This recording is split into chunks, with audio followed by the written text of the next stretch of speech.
Okay, great. Well, welcome everybody. My name is David Gregory and with Baker Tilly, and excited to present some wisdom today around Medicare reimbursement updates for fiscal year 24.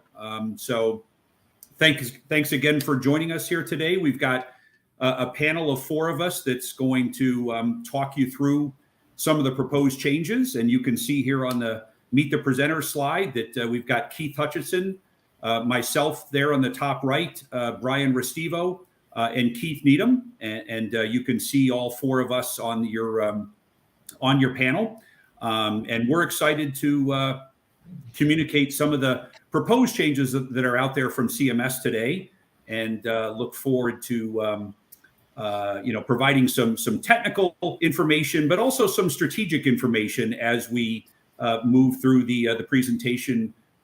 For sure. So, and in fact, one of the things that we want to make sure that we do today is to make sure that you don't just think of the CMS Medicare book of business when you think about this proposed rule, but you also think about the implications for the commercial managed care plans as well. And we'll come back to that topic a little bit later for sure. So, again, welcome to everybody, and each person on this presenter tab will certainly be talking to you sooner rather than later, and I'll ask each presenter to briefly introduce themselves. So next slide, please. So, without much to do, learning objectives for today is to help you interpret the key impacts to CMS's IPPS fiscal year 24 proposed rule on Medicare reimbursement, and actually I would say on commercial reimbursement as well, and certainly to understand the implications of the proposed rule on service lines, DRGs, value-based care. Right, there is some reintroduction of value-based care programming, via CMS that we'll be touching on for sure, and there's also some new technology adoption trends that we want to highlight as well. So it's not all just about the technical DRG codes. There are certainly some other aspects of that as well. And just very briefly before I transition over to Keith Hutchinson to dig into the content, just to level set, Baker Tilly is a top 10 CPA advisory firm. We are helping healthcare systems, hospitals, nursing homes, and just about every provider type with financial sustainability. And obviously CMS and Medicare and their proposed rules and what they're thinking about doing to you and for you is a very important part of your life and our life. So we find it very important to make sure that our clients and prospects and friends are as educated as possible when it comes to these important initiatives. So just wanted to level set on who Baker Tilly is, and we'll keep moving because we do have a lot of content here today for sure. So at this point, I'm going to ask Keith Hutchinson to take it from here. Keith? Well, actually, next slide. And here's the agenda, and then I will hand it over to Keith. I apologize for the little hiccup there, but you can see we've got a lot of content to get through, and it's going to be all the way from the large proposed rule perspective, all the way through DSH, DRG, NTAP, all the acronyms, right? The IME, GME, the wage index, the Consolidated Appropriations Act, and then, through the capital cost, and finally the Medicaid DSH proposed rules. So we have a stock full agenda, for sure. And apologize that that transition was not as smooth as we would have liked, but I think at this stage of the game, that's the agenda, guys, and looking forward to it. And in terms of questions, before I give it to Keith, there is the ability to ask questions in the chat box. We do ask that you identify yourself. That gives us a better ability, in fact, an ability to potentially follow up with you after the session if we're not able to answer all the questions, during the session. So there is an anonymous option to answering or to asking questions. We ask that you refrain from using that anonymous option, and that you identify yourself, to enable us to be able to answer your questions as comprehensively as possible. Okay. All right. So without further ado, Keith Hutchison, if I could transition over to you and you can take it away in terms of the overall fiscal year 24 proposed rule. All right. Thank you, David.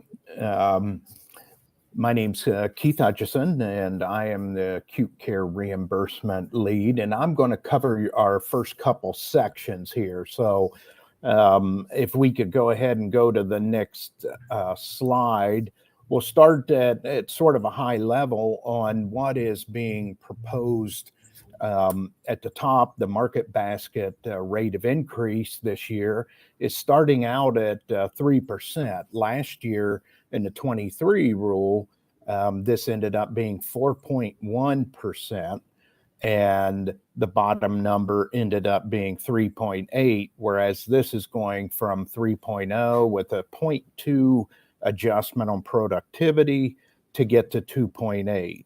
One thing to note in the March MedPAC rule, they recommended 1% higher. So maybe that'll come true in the final rule. They felt that this increase was a little too low. So this is the overall increase. Next slide, please. But there are a lot of budget neutrality type adjustments this year. If any of you looked at the proposed rule, you see a long list of these, and some of them are quite big.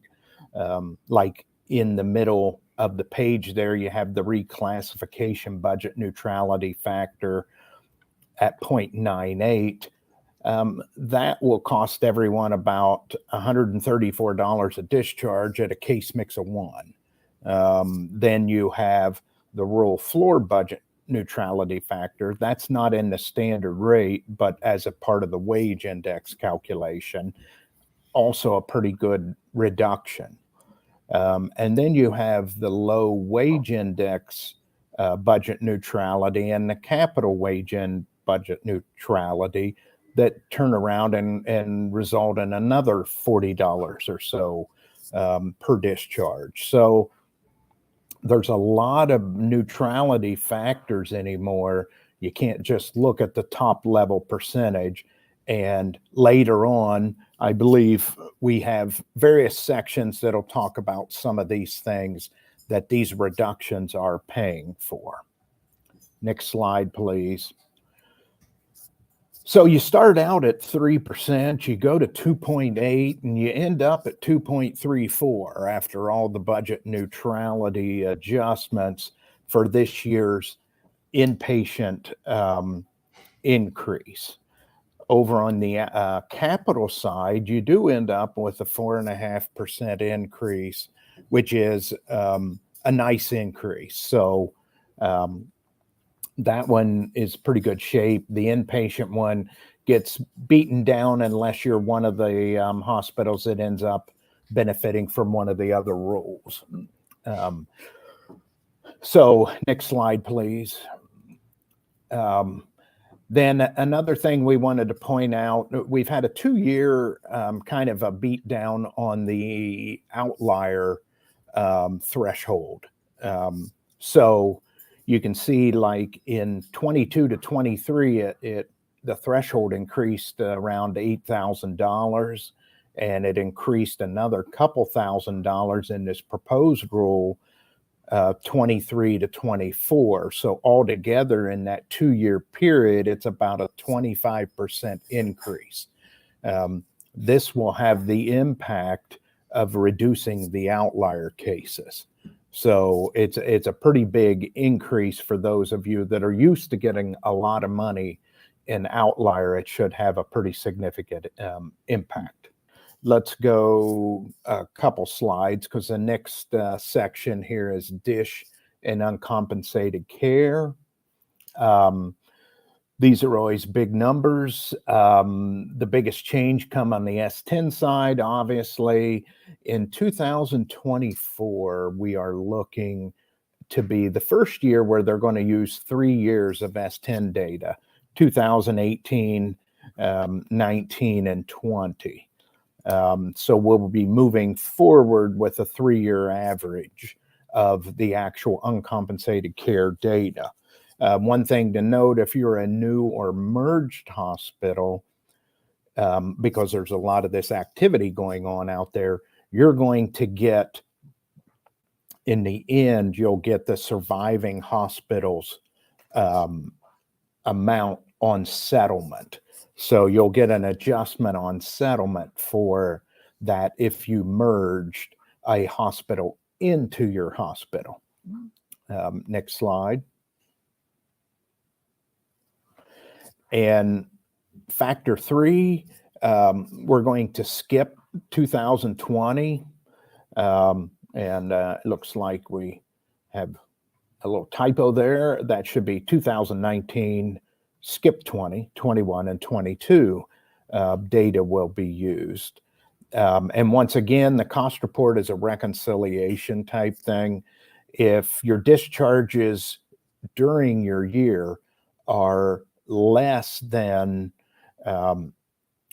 what they put in the Federal Register, you'll get a receivable. If they end up being more, then you will have a payable. So the cost report is used somewhat as a reconciliation on this, so you got to track that as you go along. Next slide. This just shows a nice 5-year uncompensated care pool trend. You can see the ups and downs sort of at the bottom of the page there. The biggest year down was in 22. That was a 13% reduction, almost $1.1 billion in the entire pool. This year's 161 million, but you can see it's a 2.3% reduction, oddly close to our amount of increase on the inpatient, if you don't believe in coincidences.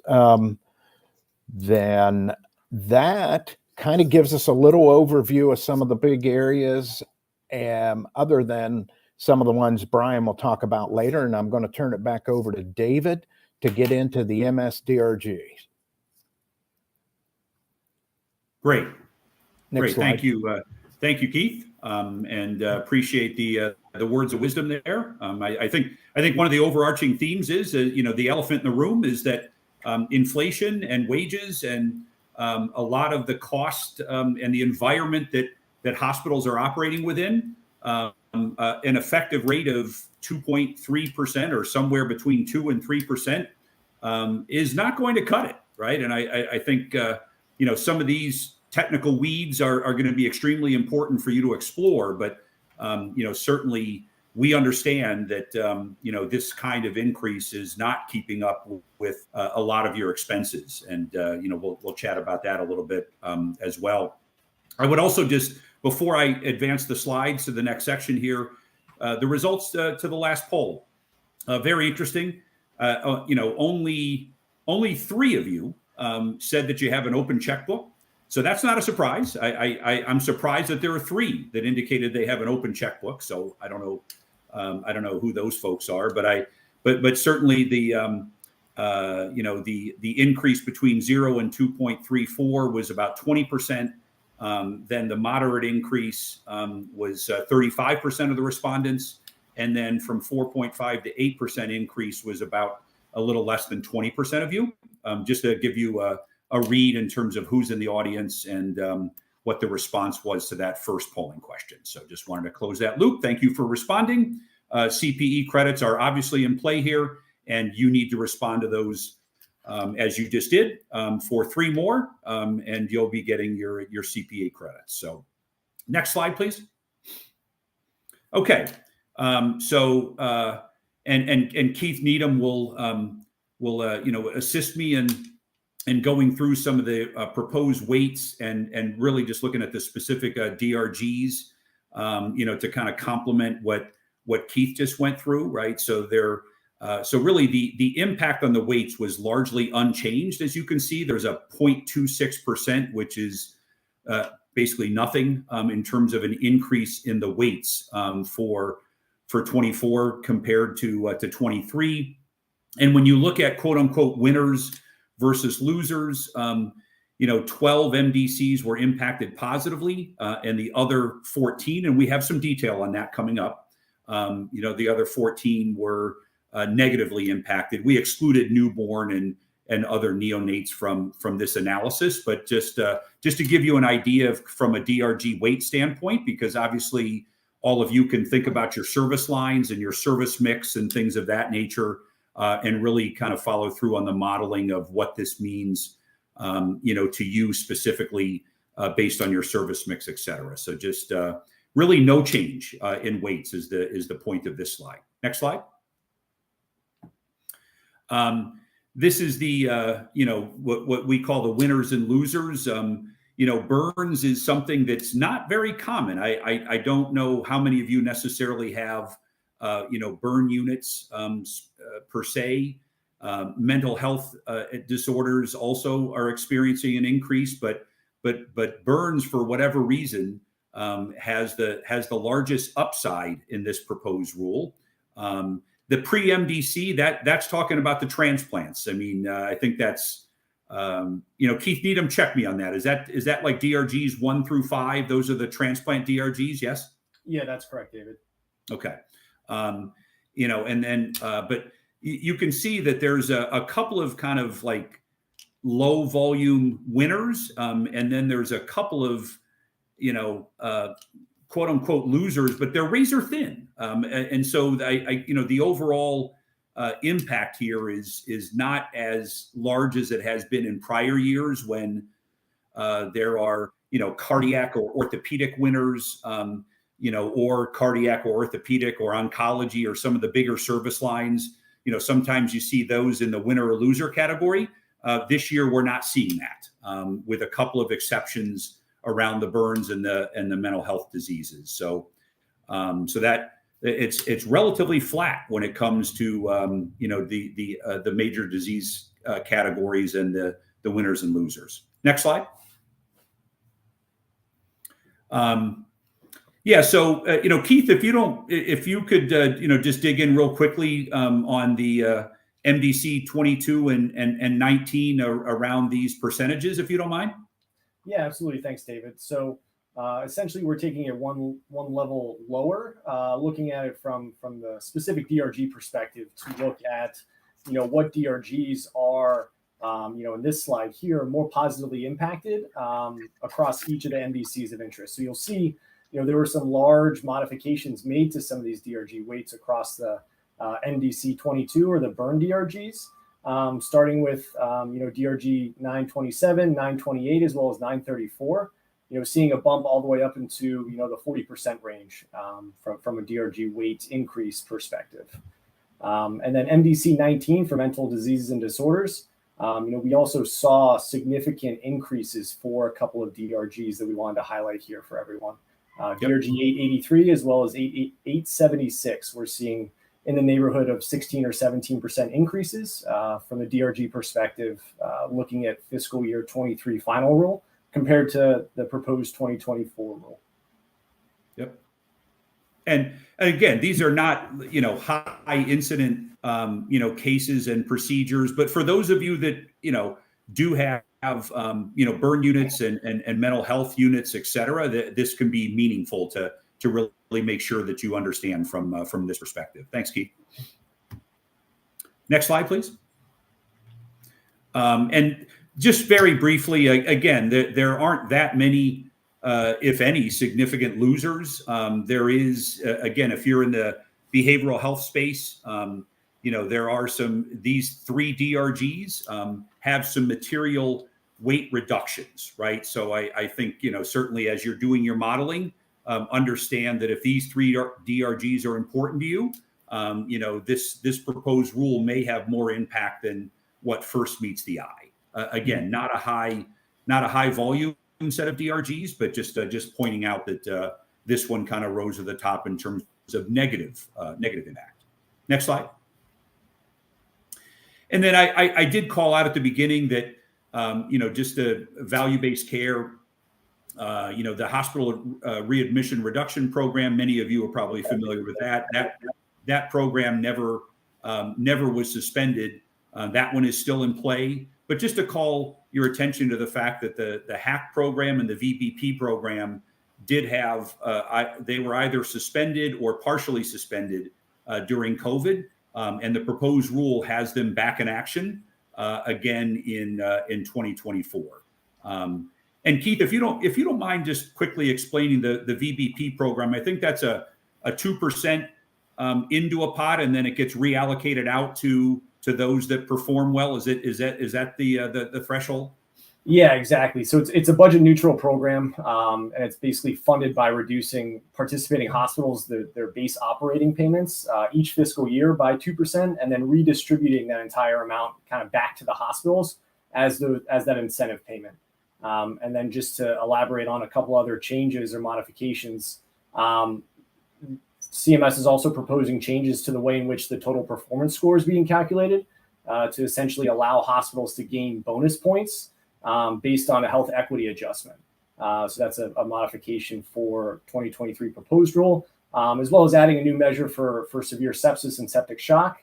And they're also modifying the way in which the HCAP surveys are being administered to allow web-based surveys and respondents. So, okay. Yep. Great. Thanks, Keith. And health equity, I think everybody on the line probably knows that the government and the private payers are all trying to incentivize health equity, across the country, because there's a lot of disparities in the system, and those are very expensive disparities when certain population cohorts don't get the care they need. That results in very expensive care, and we all pay for that, right? So I think. When Keith calls out the fact that CMS is introducing a health equity, part of the program, it's really important for hospital providers to understand why and to participate in creating programs that generate and achieve or approximate some level of health equity. So that's a really important point. But last thing we'll say is these are programs where you can actually acquire incremental revenue. It's also programs where you can lose revenue, right? So I think just bringing it to your attention, that there are some things back into play that have been suspended during COVID, and that might introduce some additional risk to you as a provider, depending upon your performance in these various programs. Next slide. And then this is, just a kind of a summary slide. I apologize for the eye test, but this just gives you a rundown of all the major disease categories and the difference between fiscal year 23 and 24, rolling up to approximately a 4.2% impact change. But you can just see it, and so it's just a quick hit, table to knowing, better than we what service lines are important to you, and it just helps you kind of at a very high level determine what the incremental impact might be of this proposed rule for sure. Yeah, and David, go ahead, Keith. I was just going to say, this is also kind of looking at it from an overall base operating payment standpoint, right? So it's looking at the changes to labor and non-labor, as Keith had referenced before, as well as wage index and some of the modifications to specific DRG weights, right? So it's looking at overall, 2021 volumes as the baseline, but looking at some of those modifications from fiscal year 2023 final rule to the 2024 proposed rule. So I just wanted to comment on that briefly. Yep. Thanks, Keith. Next slide. And again, before we hit the new technology add-on payments, just want to reiterate something I said at the top, right? That all of this information, the base rates and just the overall Medicare platform, it definitely bleeds into your commercial managed care payer contracts. And so, having then current language, right, which basically says that whatever CMS does automatically gets built into your commercial payer contracts. If you don't have then current language and you've got some base year of CMS in your contracts, you may not be participating in this increase in your commercial payer contracts. So we always call the attention that while this is extremely important to the CMS book of business, it also does absolutely bleed over into your managed care contracts, and just want to make sure that everybody's thinking that this has got multi-payer implications. What we're sharing with you today, and so on the new technology add-on payments. Next slide, please. So basically there's a significant decrease in fiscal year 24 for the new technology add-on payments. Some of this is because of COVID related items that got new technology add-on designation. But we just wanted to bring to your attention that there's a lot of expiration of incremental reimbursement for new technology in the fiscal 24 proposed rule, and we think that will pull through to the final rule. And I think it's just a point of caution to make sure that all of you look at how much have you been relying on new technology add-on payments and what that might look like in fiscal year 24, and make sure that's part of your modeling. Because if you obviously just about everybody was hit by COVID in some major way. In fact, we recognize that 2022 was probably the worst year ever for the hospital community at large in the U.S. And a lot of that is because of the COVID gut punch, followed by the funding, being withdrawn in calendar year 22 for all of that COVID experience. And so it was a tough road in fiscal 22. New technology add-on payments was designed to kind of soften that blow. But again, just a caution that there is a material decrease in those incremental reimbursement payments coming up. So make sure you look at that as part of your modeling going forward for sure. Keith and/or Brian, take it away. Yep, I'll take it from here. Thank you, David. I'm Brian Restivo here at Baker Tilly and work with Keith, David, and Keith on a number of issues here related to reimbursement. I'm going to go into a little bit of the weeds on some of the technical components that are out there in the proposed rule that many of you should be aware of. And I'm going to start here with some medical education proposed rules. So if we can just move off to the next slide, please. There's really not much moving here in this particular rule compared to last year. The one thing I do want to point out that's often an item of confusion for providers, for teaching hospitals, is the impact of having a Medicare affiliation agreement at your facility and the necessary adjustments that are made on the IME reimbursement side of things. What Medicare is doing here is they're not changing anything, but what they're doing is they're further clarifying what's out there in terms of rules and putting new cost report instructions in place to clarify what cost report lines you should be using when you file your cost reports to make this adjustment. A lot of providers will submit cost reports without this adjustment in place and then are shocked at audit when the Medicare auditors come in and make those adjustments. Again, it's not something new, but I do recommend reading it over if you're a teaching hospital and working these updates into a new work paper so you can capture them on the front end and not take a hit at audit a few years down the road and wonder what's going on there. So if we can move on to the next slide. The usual update we have here for medical education payments is the payment reduction for the nursing allied health payments on your DGME payments if you're a teaching hospital. That's proposed to be at 3.27% here.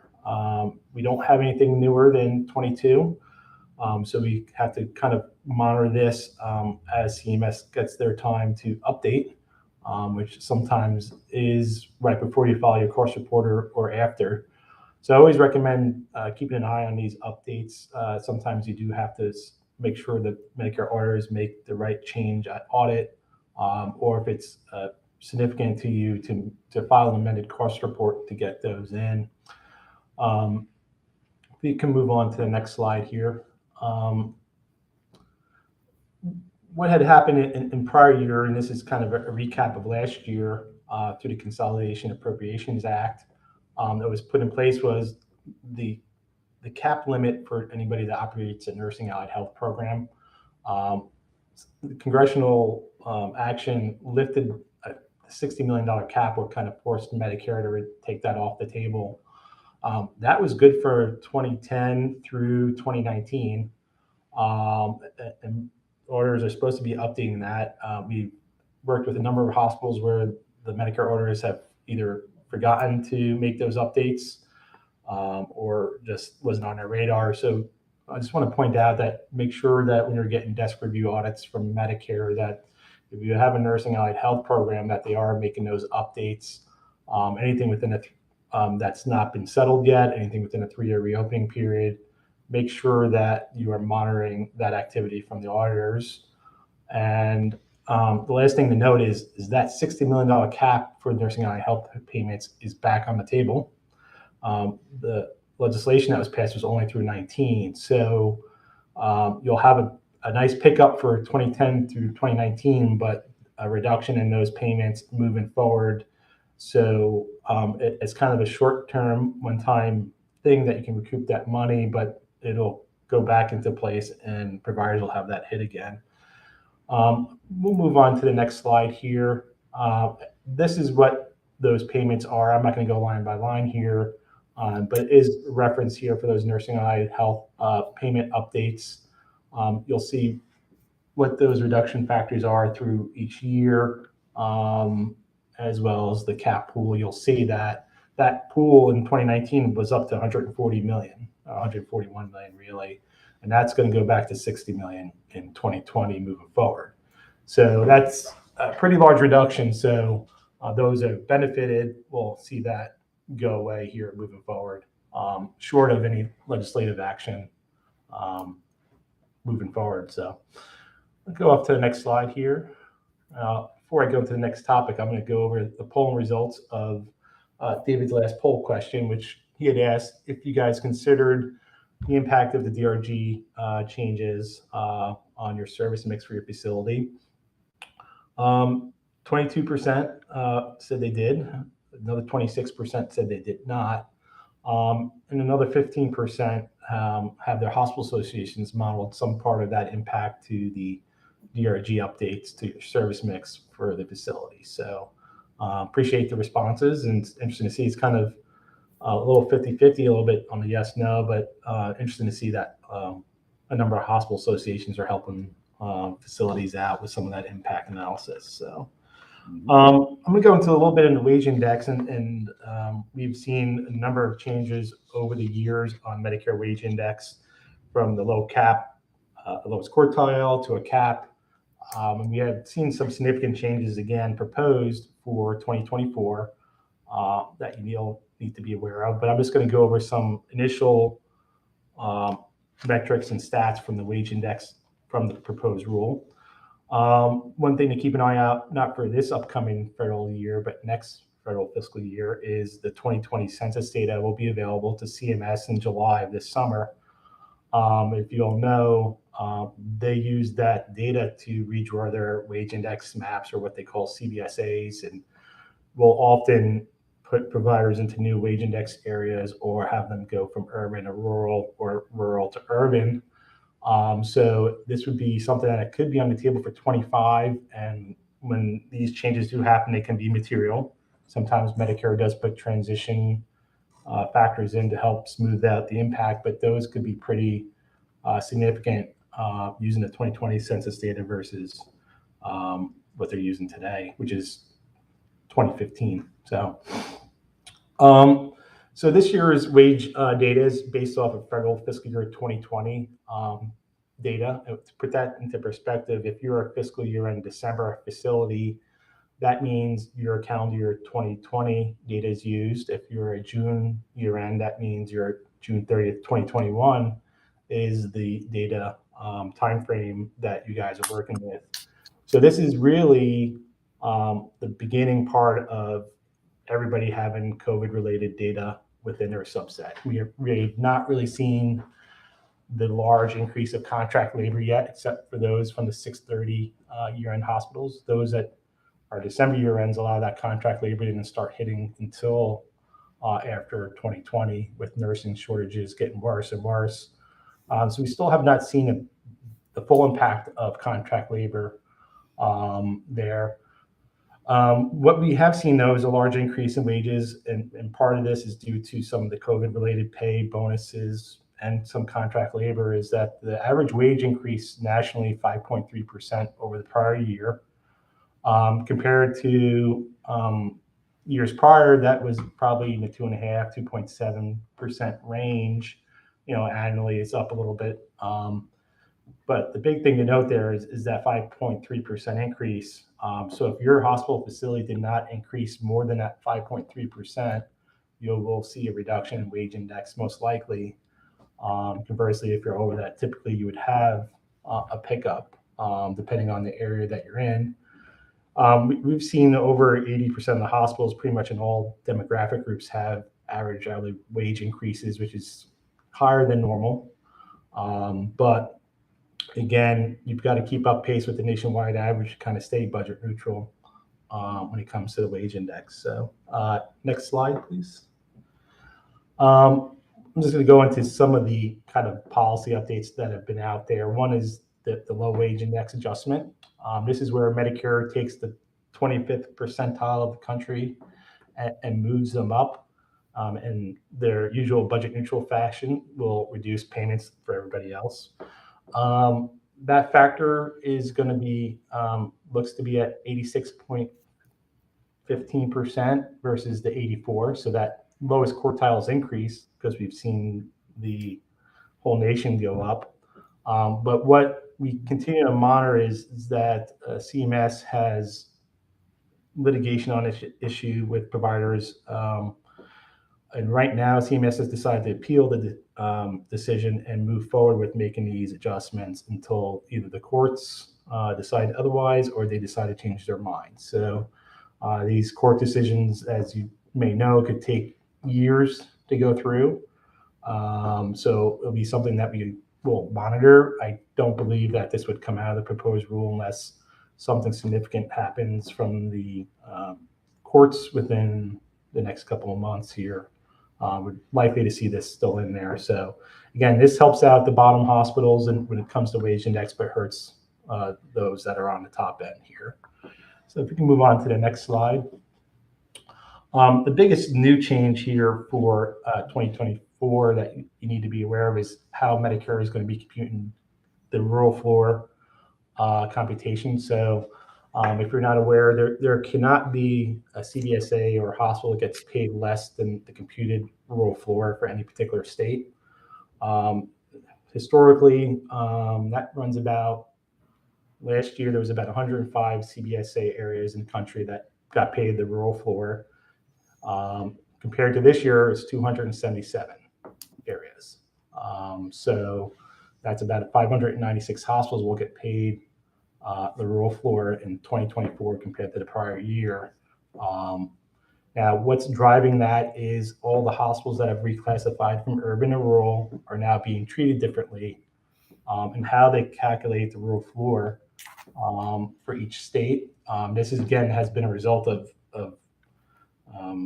appeals by hospitals and Medicare putting this into place. What is surprising is that they put this proposed rule out with an effective date of 10/1 instead of proposing it for a future time period.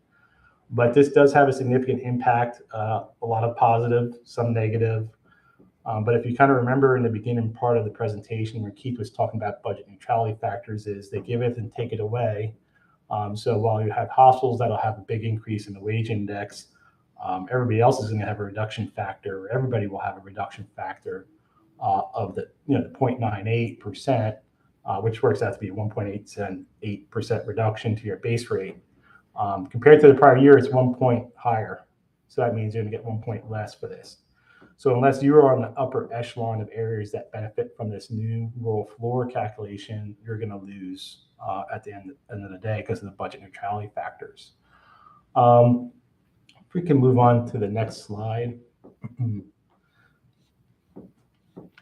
What I'm going to talk about here is kind of how they're going to compute the actual rural floor, and I'm not going to go to each calculation scenario. But the biggest thing that they are doing that they have not done in the past was include all those urban hospitals that reclassified from urban to rural as if they were also located in that rural state area. So you're taking typically heavy urbanized hospitals that are teaching, let's say, New York City, Philadelphia, all the hospitals that reclassified as from urban to rural for teaching benefits and other benefits of doing so are now going to be included in that rural wage index, which drives up the rural wage index number. They also made some modifications. So they always go through this higher of calculation. The second calculation with the arrow there could potentially move the wage index in future years. What that calculation does is take into account if you also have a wage index reclassification to another area. So a hospital could, in theory, cancel their wage index reclassification to help drive up the rural floor moving forward.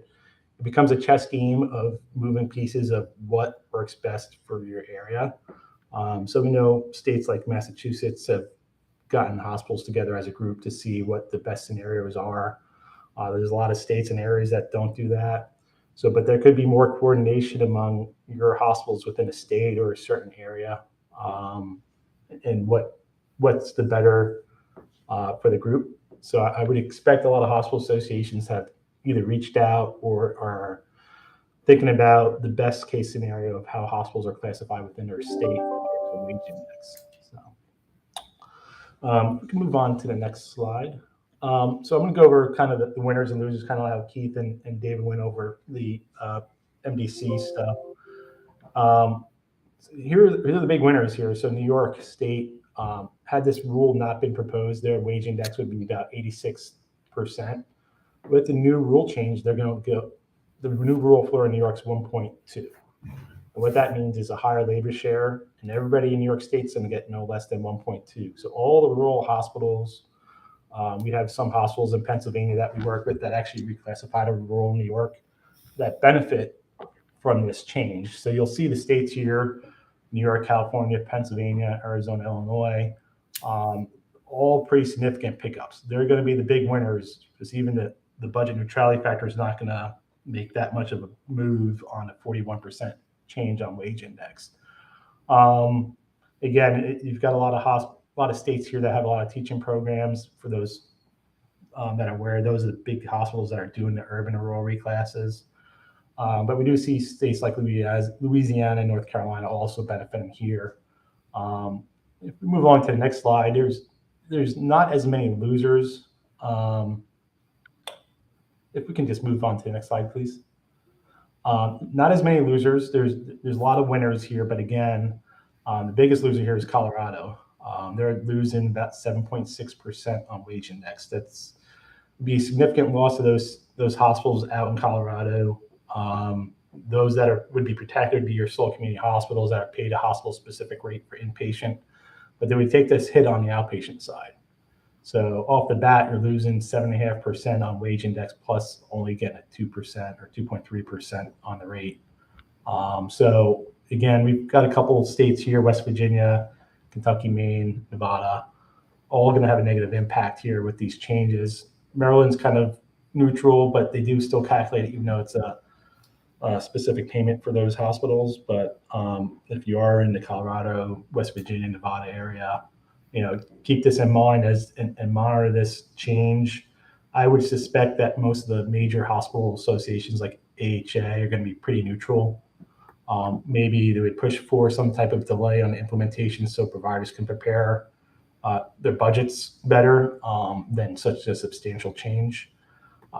So I would monitor the proposed rule and the wage index for your facilities, and kind of David mentioned earlier with the impact to commercial payers. What you have here is not just an impact to your inpatient payments, but wage index impacts your outpatient payments.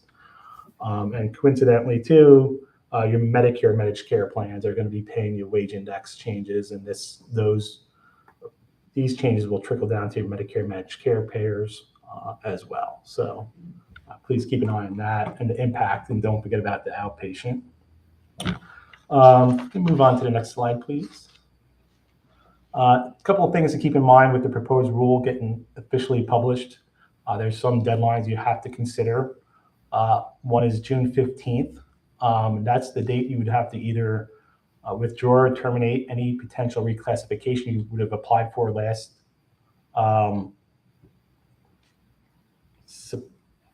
September. And also the same deadline to cancel any reclass to get the out-migration adjustment. Now, it's a bit tricky this year because of the proposed rule. How you decide whether you terminate a reclass will change really drastically depending on how that rural floor rule gets finalized or not. Unfortunately, you're not going to know how that's going to play out. So it's a bit of a gamble. If you cancel your reclassification, you may make out better if things get finalized as proposed, or they may not. So you've got to run through a number of different scenarios as if the proposed rule for the rural floor goes through as planned, and then a whole separate analysis of if it does not get finalized as proposed, and kind of weigh your two options of what's your risk versus reward, because there are a number of hospital facilities that would make out significantly better if they cancel the reclass today for the out-migration adjustment if those rural floor rules are finalized. So it's a tough spot to be in, and there's no indication that Medicare will give any type of transition or payment or redo, depending on how the final rule comes out here. So you're kind of going to be flying a little bit blind. I would suspect that a lot of other things will pop up here soon. So we can move on to the next slide. Can you skip to the next slide? I'm just going to give some quick updates here from the Consolidation Appropriation Act that we haven't touched on yet. There's been an extension at least to September of 2024 for things of Medicare dependent hospital and low volume. Those are always on the table for expiration and need legislative renewal. We already discussed the nursing allied health cap. The other thing within this rule, which touches upon, which is brand new, would be any teaching at a rural emergency hospital, though there are not any REHs yet. They did clarify the teaching impacts there. But the big thing is the temporary extension of low volume and Medicare dependent hospitals there. We can move on to the next slide. One thing you should be aware of in the Senate bill that's out there proposed, it's called the Rural Hospital Support Act. These would make the Medicare dependent and the low volume programs permanent instead of having to go through Congress every couple of years for renewal. The other thing is that it would create a new base period for sole community hospitals and Medicare dependent hospitals to 2016 data. So if you are sole community or Medicare dependent, it would be good to connect with your congressman to support that bill, or if you have low volume payments or Medicare dependent status. So we can move on to the next slide, please. One more, there we go. One more change that's out there is capital dish payments for those hospitals that are urban to reclassified as rural. There have been some changes that have been put into place that will benefit your facility from getting capital dish payments. Historically, these facilities were carved out of the capital dish payment because rural hospitals did not qualify. If we can go to the next slide, please. What happened was been a lot of litigation here. Instead of kind of going through the courts and continue to fight the effort, Medicare has kind of given in and will pay the capital dish back to those urban hospitals that have reclassified as rural. But the caveat being is that would only be for 10/1/2023 and forward. So they kind of ignored all the years that you did not receive those payments. So I hope that folks have been protesting and appealing those issues. In prior years, if you have, you still have opportunity to win those particular cases and appeals with the PRB board. So keep track of the older years and then keep focus on moving forward that starting next federal fiscal year, you'll get those payments back. But there has been a number of hospitals that have been reclassified for a number of years that have missed out on those payments. Again, so long as you have your protested items and appeals filed timely, you should be able to recoup some of those funds, given the fact that CMS has kind of given up on the issue at hand. We can move on to the next slide, please. I'm going to talk briefly about the Medicaid DSH rule. It's a separate rule that was issued that you should all be aware of, as well as upcoming Medicaid DSH funding cuts from the feds. So we have seen multiple times where the federal government has pushed back this $8 billion DSH cut. This DSH cut would be the federal funds that go to your state for Medicaid DSH supplemental payments. They are, again, scheduled to be cut 10/1/23 and continue annually through 27 at that same rate, and then that number grows. So these reductions were part of the old Affordable Care Act under the notion that you'd have less uncompensated care as more coverage was given through Medicaid. We've not seen those trends. And again, these cuts have been paused a number of times through legislative action. And there's another bill out there, HR 2665, for your government relations folks to work on and make sure is to delay those cuts for another 2 years. But I'm sure we've all seen the news lately with federal budget deficits. And at some point, something's going to have to give. And this has been on the table a number of years. And at some point, it's possible that this $8 billion is going to go into effect and have a significant impact on state funding to your hospital facilities. So it's something you need to keep an eye out and monitor. If we can move on to the next slide. The other thing that's out there in this Medicaid DSH rule is how Medicare is going to compute your uncompensated care limit or your upper payment limit. No hospital can get Medicaid DSH payments in excess of that upper payment limit. And there's been controversy for many, many years on how Medicare treats patients with other insurance, such as Medicare and Medicaid dual eligibles, or if they actually had commercial insurance. And Medicare has now updated their position due to some legislative changes that I'll talk about here on the next slide. If we can move forward one more, please. Is that they are no longer going to consider the third-party payments. So how they are going to compute the upper payment limit is only if the patient had Medicaid as primary plus your uninsured population. Now, that's different because in years past, you were able to include your Medicare and Medicaid dual eligible patients, which still yielded a loss to your facility because neither Medicare nor Medicaid cover your costs typically. They're now pulling that out of the equation. It's just going to be Medicaid primary or Medicaid HMO primary. There is, of course, an exception for those who are in this 97th percentile group. This 97th percentile is if you treat a abnormally high group of Medicare SSI patients. For those that are familiar with the DSH calculations, that's just your Medicare SSI fraction. So if you're in that 97th percentile, you'll be able to include those Medicare and Medicaid dual eligibles in your upper payment limit. But for everybody else, those are going to be carved out, which could change your upper payment limit and how much Medicaid DSH funding your facility can keep or have to return. We can move on to the next slide, please. The other alarming thing that's in there kind of snuck in is that CMS is proposing that auditors can use what they call, quote unquote, alternative source documentation to make audit adjustments. So if you're unable to provide the data to the auditors for the Medicaid DSH audits, the auditors have more discretion to kind of make adjustments that could have significant impact to you. So it'll also identify their ability to recover DSH payments in excess of your limit. So again, it's very important for Medicaid DSH audits to have all the data that they're requesting because they're now proposing that auditors could have more flexibility in making adjustments to what they determine to be whatever they want to use. So it's very lenient for them. If we can move along to the next slide, please. This just kind of reiterates some of this. The effective date of this, it would be 60 days after the publication of the final rule. So some of these rules would be retroactive. So some of the DSH audits you are working on today could be impacted by these rules kind of retroactively a little bit. So be mindful of some of the discretion used by the auditors and whether this proposed rule gets finalized. It would be separate from the inpatient rule, but we want to make sure this is on your table because the amount of funding hospitals get through the Medicaid program.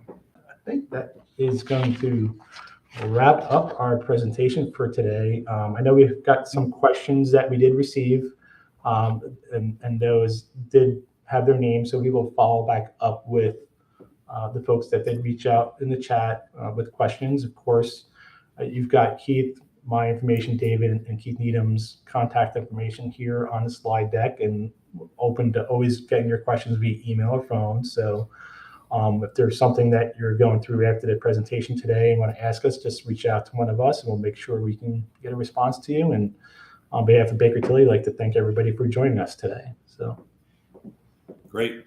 No, no.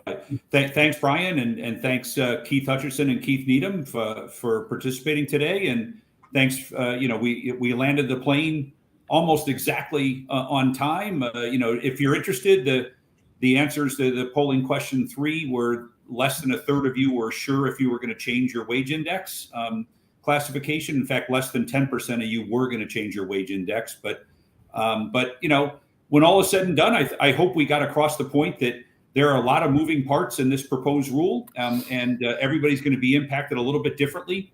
And it really behooves everybody on this line to do their modeling, to do their due diligence, and hopefully we shined a light on some things that are really important to each one of you during this session. So guys, great job.